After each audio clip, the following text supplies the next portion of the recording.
তাহলে এই সুযোগটা অন্য কোনো বিভাগে নেই।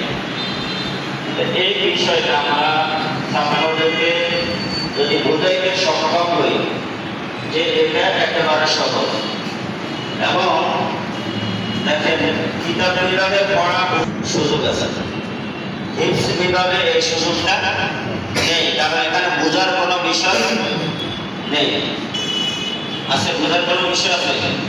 বোঝার কোনো বিষয় নেই।